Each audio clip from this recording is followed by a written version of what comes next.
Hello everybody, I'm Divya. In my opinion, the essential element that I learned from this unit is significance of emotional intelligence in leadership, which is the ability to understand and manage emotions during any situations. I have come to an understanding that to have emotional intelligence is to be self-aware, to be able to self-regulate, and to have social awareness. The internal reflections and learnings in this unit made me aware of the extent to which my emotions affect my behavior, thoughts, and leadership ability. I have made a thoughtful effort of using the circuit breakers to manage my default routines in real time challenging situations. I have been practicing positive emotional states by repeating myself that I am assertive, talented, and successful. Then working on my self definition through positive thinking would make me feel more self assured. I'm working on the attributes of the emotional intelligence. Subsequently, I can manage my default routines when they attack me, and I should be able to control them appropriately. Leadership challenges personally, I feel, is influencing others, which is to motivate others to ensure that they are happy with their jobs and are working better. As Bertha says, inspiring others begins with yourself. Leaders who feel inspired themselves inspire their teams and people around them. As Cherry says, ability to control your own behavior and attend to the behaviors of others in broad range of situations with a broad range of people. Through the learnings in this unit, I understand that leadership is a choice. Leadership is a practice that you will develop over the time, and leadership is an influence activity in which you will attempt to inspire the behavior of those around you. A good leader can recognize and influence people with the support of his or her emotional intelligence. Particularly, this concept of emotional intelligence has great potential for generating positive change. People can now take steps to boost their emotional intelligence and increase their effectiveness in both their work as well as personal lives. Leadership challenges generally across the globe. The biggest challenge that leaders face is conflict resolution in the team. As Anne says, people with high emotional intelligence are empathetic and sensitive to the feelings of others. Hence, they intend to have collaborative resolutions rather than a conflict. In this unit, I learned achieving high degree of EI by working on the attributes like self-motivation, self-awareness, and empathy is required because most of the work in organizations nowadays is done in team settings. Leaders have a need to have teams which can work together better. Thank you.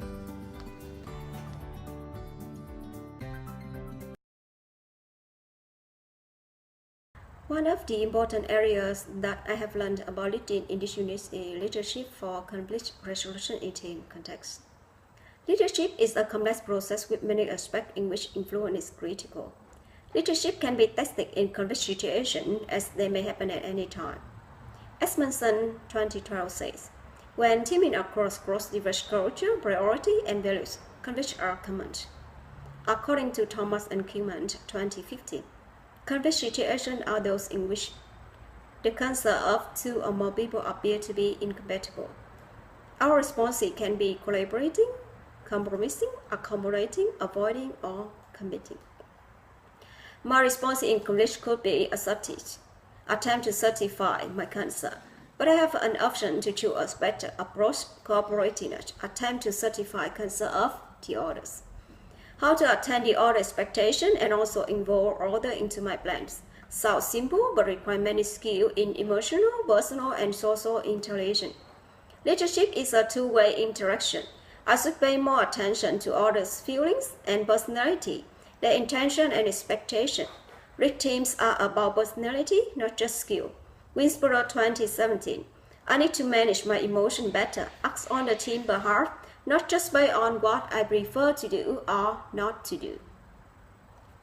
Katzenbach 2005 says, If the leaders would like to make better decisions for the team, they must be clear what a team is. I need to write my responses in line with the ultimate team goals and team structure, which is a key driver of performance team missions. Team structure is a combination of roles, behaviors, norms, conformity, processes, communication pattern, and cohesion. Tutor's Point 2017. Tyson 1998 states, in an ideal group, all activities take part in a supporting environment. A good leader is sensitive to personal needs and group characteristics. I need to pursue a balanced approach between task role and mentor roles to ensure not only mission achieved but harmony and integrity always maintained. In summary, I have learned that to be more effective when leading in conflict situations, I need to focus on the team's mission, apply cooperative approaches, appreciate differences, and turn them into new possibilities. Challenges that leadership presents to me personally. Leadership provides opportunity to work with and influence different personalities. To some extent, this could be a challenge, particularly in new situations with new people. The reason could be my limited knowledge and skill regarding emotional and personal intelligence that I'm working on. The second challenge is lack of skill. Being a leader requires much knowledge and many skills in various fields that I need time to research and develop. The third challenge for me is lack of experience. Most of my experiences and practices in leadership are within small teams. I haven't got a wide range of strategies for influence. Cherry 2012 says, practical experience is the driver of most significant development for leadership. Challenges that leadership presents generally. Internal challenges. According to Community Toolbox 2017, leadership presents rich opportunity to demonstrate the best of the leaders, but also reveals their limitation. The limitation can be impatient, insecurity, or arrogant. The internal challenge can also be how to motivate themselves, how to maintain focus, how to develop their skill, how to be liked. External challenges can be how to deal with big problems such as a financial crisis, lack of resources, or risky endeavors, or how to balance the needs among different expectations. Leadership creates responsibility that could be shared or full burden. Terry 2012 says, situation of change, complexity, and innovation can offer opportunity and problems that challenge even a competent leader. Hi, my name is Prue. At the start of the course, I thought I knew what good leadership was. I knew I could improve my skills in some areas, but I knew what I admired in a good leader. Traits such as being open, honest, caring, and supportive.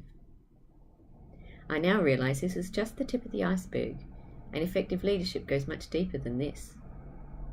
The most important thing I learned was how unconsciously my behavior was affecting others, and how much I lived in my internal world. Cherry 2015 refers to unconscious habitual behavior as a default routine. In Diary B, I learnt that when my competence is challenged, my default routine is to become defensive. I put up barriers and then disengage. I withdraw. Through this self-appraisal, I have developed a 5-step plan for my default routines. First, I become mindful and aware. I listen out for early warning signs, such as an increasing heartbeat, clenching of my jaw or fists. How do I sound? Is my voice tense, weak, or self-doubting? What is my internal dialogue? Next, I press the pause button. I stop what I am saying or doing. Change my seating position. Take a deep breath. A sip of water.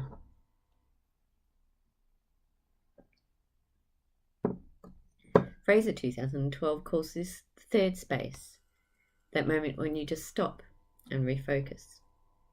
As a circuit breaker, I practice credulous listening, which in Kelly's PCP theory, you suspend all beliefs, adopt a non-judgmental approach, and focus on the other person. Sharma 2008 calls it emphatic listening, paying attention to how others are feeling. Then I tune into my internal energy. What am I thinking? I recalibrate, relax, and focus on what I will say next, and then engage. For example, last week I interrupted my default routine in real time. I was in a shareholder meeting when I was asked suddenly a question and I didn't know how to respond. I could feel my heartbeat quicken. I dug my nails into my palms. So before responding, I adjusted my sitting position, took a breath, then asked for clarification of the question. That gave me time to recalibrate before proceeding to answer. Being self-aware and being able to interrupt my default routines in real time has been invaluable. It's not easy to always do and requires practice and consistency. However, it has given me a sense of freedom and relief in knowing that I can change what was once an unconscious response. Challenges that leadership presents to me personally and more generally. Machiavelli said it's better to be feared than loved. Kari Kuhuta-Neffinger 2013 stated it's better to develop warmth and then strength.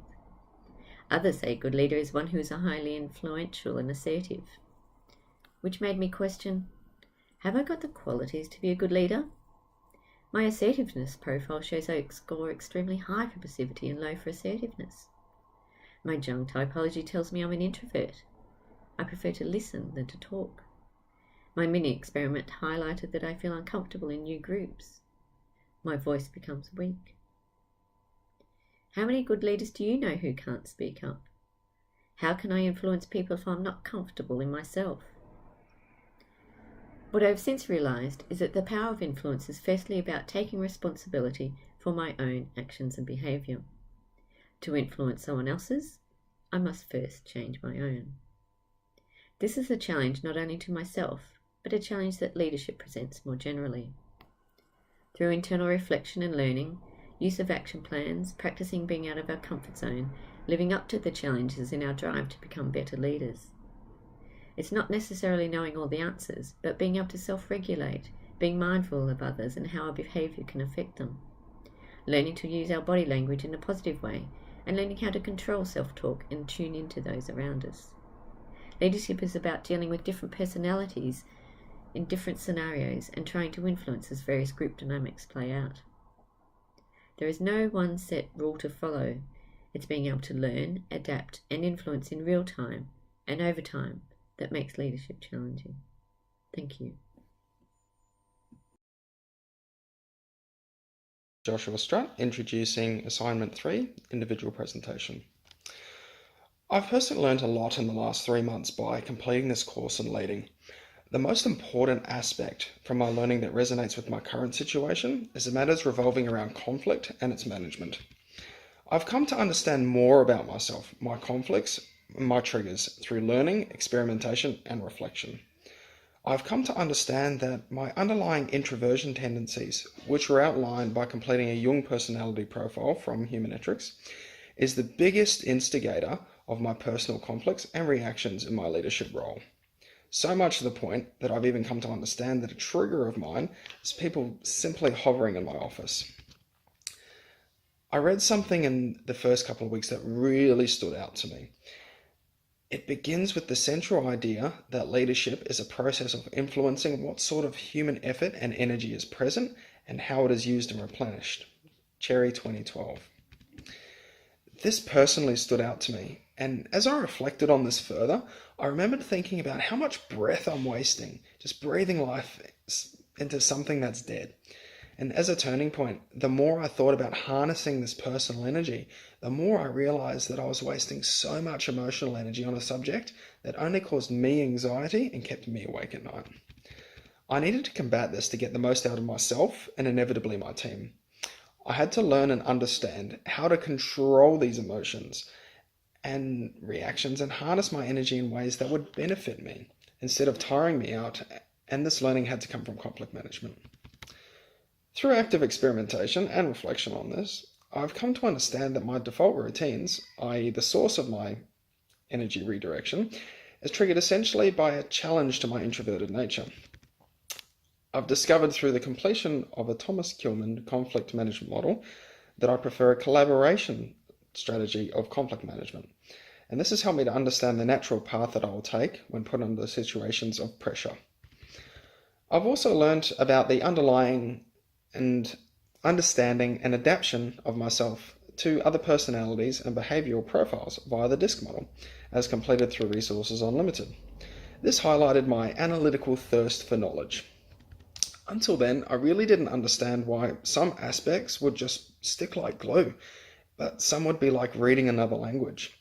I've come to realise that as an objective thinker, I must know the full theory behind the situation for it to even begin to make sense to me. If I don't know the full spectrum, I'll find myself constantly confused and I won't understand a part of it. In reading through this unit, it dawned on me that for me to get the most out of a situation, I had to remove my emotional challenges and then frame the issue at hand. So leveraging Tyson's 2010, the traditional linear problem-solving process through its 5 main stages. 1, recognizing and agreeing there's a problem. 2, defining and refining the problem statement. 3, diverging, generating options and possible solutions. 4, converging, evaluating the preferred, almost viable option. 5, deciding, choosing and agreeing on a final solution. This framework really gives me the ability to understand why we're having such a roadblock or a challenge in any situation. This will allow me and the other party to collaborate and resolve the situation. My reflections have helped me to see that I can set the tone and recalibrate the conversation or situation as soon as I feel myself going down another path. I know this will take time to absolutely master, but I feel like this unit has really given me the groundwork to continue to build myself as a leader that I know I'm capable of becoming.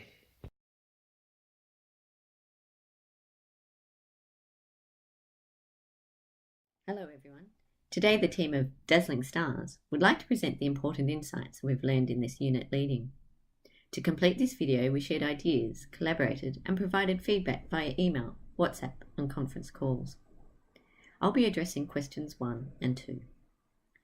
The 2 significant learning areas for our team are emotional intelligence, commonly referred to as EI, and conflict resolution. Influential leaders possess high EI and are effective in conflict management. According to Salovey et al. 2008, emotional intelligence is about perceiving, using, understanding and managing emotions. Poole and Stutman 2009 say conflict resolution is strongly determined by the interpretations and assumptions we hold about one another. There is a clear link between EI and conflict resolution. EI is a personal attribute that is beneficial in easing conflict in any team. Which leads me to our second question. How do we agree that EI and conflict resolution were the most important? We came to this agreement through discussion and analysis of the unit learning outcomes and insights presented in the personal videos. Sharing our observations in real life consolidated our thoughts. Look at leaders around us. Emotionally intelligent leaders are trusted, outstanding, likable, and followed voluntarily. Daniel Goleman demonstrated in his talk at Google 2007, a narrow range of intelligence quantity compared to a wide range of EI makes an enormous difference in highly effective leaders. Plus, how a leader manages conflict demonstrates how well they can drive teams through challenging circumstances. As a team, our underlying ethos has been trust, support, and respect. We have fostered high levels of inclusion. When differences of opinion or expectation arose, we've been able to thoughtfully apply cognitive self-management, openly discuss, and clarify our issues before proceeding to reach a consensus. Now I will pass you over to Josh, who will address questions 3 and 4. Thank you. Thanks, Prue. So, why are they important in terms of influencing theory and group functioning? According to Cherry 2012, leadership is reciprocal. We can only influence or be influenced if others allow themselves to be so. Chastain 2013 says people with a high emotional intelligence are empathetic and sensitive. Paying more attention to others can reveal more options on how to motivate them. SMS Admin 2015 states empathy can get us very far as it makes people feel that we're approachable and fair. Leaders should understand not only emotions of themselves, but also of others. Use and manage those emotions in line with others. Goldman 2004 mentions 5 components of emotional intelligence at work, including self-awareness, self-regulation, motivation, empathy, and social skill. Self-awareness and self-regulation are highly required in critical situations. For example, when our default routines are triggered unexpectedly. Our emotions can be so strong that it may overwhelm our mind and even lead us off track when being challenged suddenly. No one is perfect, leaders included. The more we understand about emotional intelligence, the better we can use it. Everyone has their own emotional intelligence, and every team has a combined level of emotional intelligence. Lassiter 2004 says the team's emotional intelligence level makes them unique. Teams with a high emotional intelligence have lesser conflicts, higher productivity, as the teams would incline towards accommodating resolutions rather than conflicts. And if conflicts exist, they will resolve them effectively by using suitable approaches. In reference to Thomas and Kilman 2015, collaborating, compromising, and accommodating approaches are always more effective than avoiding or competing when dealing with conflicts. Leadership is a practice that one can develop over a period of time, and practicing emotional intelligence attributes can lead towards positive changes in influencing capabilities. So, what changes have we begun to make as a team? As a result of our learnings, each of us has started necessary changes to improve our leadership practices. Divya rehearses to be more lucid and understanding rather than authoritative, practices to develop her self-regulation and self-motivation. I am far more aware of my reactions, taking those pauses, instigating circuit breakers, and reflecting before acting or saying anything in any situation. Cindy pays more attention to others' perspectives, focusing on the harmony and the integrity of the team, applying more coherent and cooperative approaches. And Prue practices credulous learning and attending to others' intent, while being aware of her inner dialogue. In conclusion, through these learnings, we have gained so many skills that we're ready to apply in our personal and professional lives straight away. Thank you for viewing the submission from the Dazzling Stars.